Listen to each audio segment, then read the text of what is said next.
OK, yeah, bonjour, bonjour, euh, Emmanuel. S'il te plaît, j'étais en train de chercher à faire la différence. Quand on parle de publicité sur les réseaux sociaux, sur le e-commerce, il y a une autre notion qu'on dit CIA. Je ne sais pas si c'est la même chose ou bien il y a une différence. Comme on parle aussi de SEO, quand on veut faire allusion, je pense que c'est le référencement dans les moteurs de recherche. Je voulais savoir si c'est pour les campagnes de publicité, c'est ça qui signifie aussi CIA. Tu appelles comment? CIA, SEA. SEA. Oh, Ouais.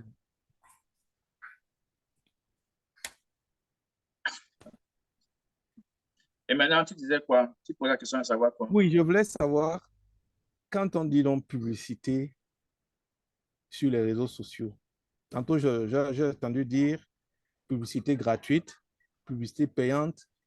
Bon, je voulais comprendre quel lien avec le CIA. Bon, c'est vrai que je n'ai pas la définition de CIA là. Donc, je crois que A là veut dire advertising, quelque chose comme ça. Non, en fait,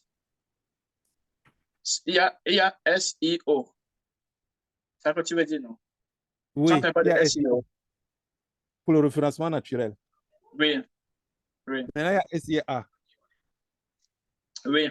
qui Qui concerne les sera, n'est-ce pas, qui sera, n'est-ce pas, lorsque tu vas payer. Et ça, c'est lorsque tu vas effectivement faire de reversement qui est payé. Le SEO, c'est lorsque de façon naturelle, on retrouve, n'est-ce pas, ta campagne en ligne sans que tu aies payé.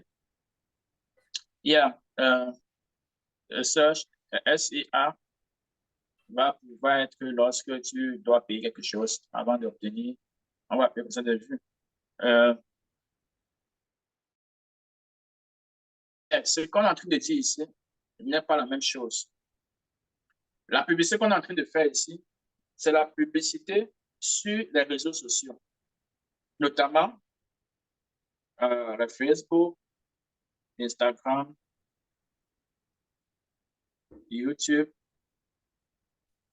ainsi de suite. Lorsqu'on fait cette publicité-là, le référencement ou alors la machine ou l'ordinateur de Facebook va se baser sur les données des gens qui sont sur Facebook. Ils n'iront pas sur une personne qui est tout simplement à son site en ligne n'importe où. Ça va retrouver des gens qui sont, n'est-ce pas, qui ont compte sur Facebook en fait. C'est différent de SEO ou de SIA ou lorsque tu fais une publicité sur Google. Il y a également une publicité qui est faite sur Google. Lorsque tu fais une publicité sur Google, euh, le résultat que tu cherches à obtenir, c'est pour des personnes, en fait, qui sont en ligne en général. OK? Lorsqu'on OK. parle sur les réseaux sociaux, ici, on est en train de parler beaucoup plus des gens qui ont un compte sur les réseaux sociaux. Si tu vas faire cette publicité sur LinkedIn, ce sera pour des gens uniquement qui ont des comptes sur LinkedIn. Notre marketing ici, là, on peut faire le marketing sur les réseaux sociaux. OK? Lorsque tu vas faire une publicité sur Instagram, on va te cibler des personnes qui ont, c'est pas tout le monde qui a un compte sur Instagram, ou du moins qui sont actifs sur Instagram. La publicité va aller chez ceux qui sont actifs. Si tu as un compte Instagram, tu n'ouvres pas Instagram, comment est-ce que tu vas atteindre la publicité? Ça va jamais t'atteindre. Les gens qui ont un compte, qui sont en train de regarder Instagram. Donc, oui, le SEO, SIA sont des moteurs de publicité, mais qui sont beaucoup plus pour le moteur de recherche de Google.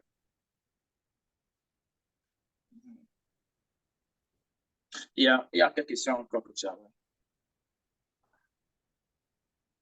D'accord. Donc, j'ai compris finalement la différence. Donc, je crois que c'est à ce niveau-là que je cherchais à voir un peu plus clair. Donc, il y a vraiment une différence. Donc, rien que SEO, CA, c'est rien que Google. Oui, c'est Google.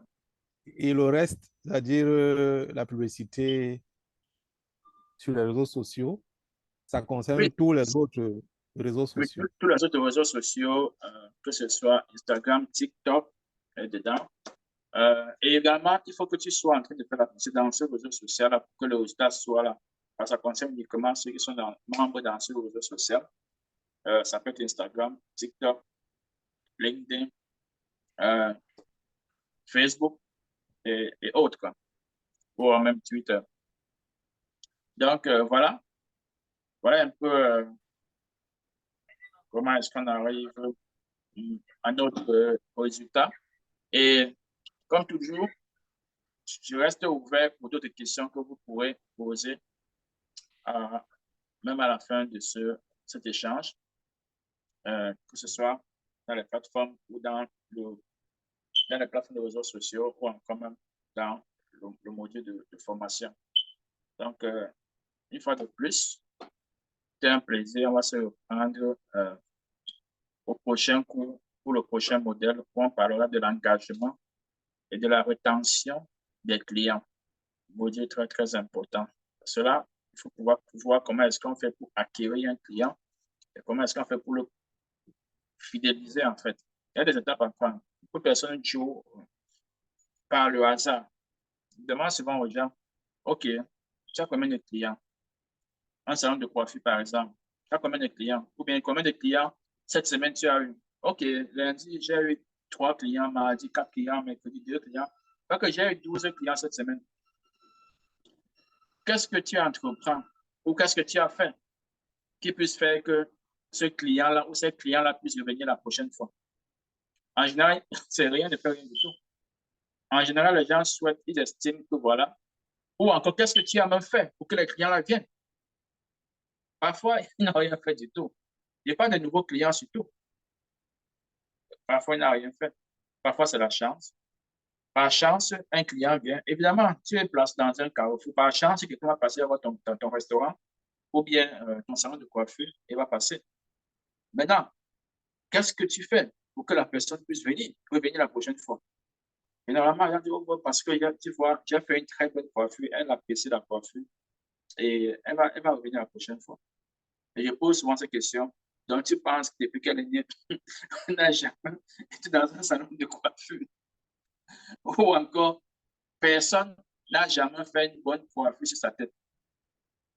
Et c'est là que le marketing intervient, c'est là que les stratégies interviennent, c'est là que beaucoup de personnes ou alors des restaurants ou des entreprises. Une va être en train de faire 100 fois plus que l'autre. Pourtant, ils sont en principe la même taille. On va dire comme ça, on va dire, il a trempé. Qu'est-ce que tu entreprends? Qu'est-ce que tu as fait? Qu'est-ce que tu fais pour que le client qui est sorti, pour qu'il revienne? Pendant qu'il est parti là, OK, quelqu'un fait la tête, ça fait peut-être 1 mois ou 2. Pendant les 2 mois, qu'est-ce que tu as fait pour que la personne revienne? Les actions à prendre. Qu'est-ce que tu fais maintenant pour que le premier client même vienne? Il faut le faire. Si c'est que tu comptes sur la chance, OK, tu peux avoir par semaine, tu as peut-être 2 clients, comme tu as dit là, tu comptes sur la chance. Quelqu'un qui ne compte pas sur la chance va avoir 8 clients en une journée. Pendant que tu as 2, tu es content. Mais c'est quand tu vois les chiffres de l'autre que tu dis, oh, non, je crois que la personne est compliquée. Il y a des actions. Ces actions ne sont pas forcément perceptibles par toi ou encore moins par toi, le concurrent. Parce que les actions ciblées vont vers des personnes qui ont besoin de consommer ce produit-là. Si c'est un restaurant, si c'est une boutique, si c'est un salon de coiffure, la stratégie qui va engager tu ne peux pas voir, toi qui es, n'est-ce pas, son concurrent, parce que tu n'es pas sa cible. Ou encore un passant simple n'est pas la cible. Ça va vers les cibles et ces cibles-là vont venir et, n'est-ce pas, vont commencer à lui faire des recettes. Ça, c'est le marketing.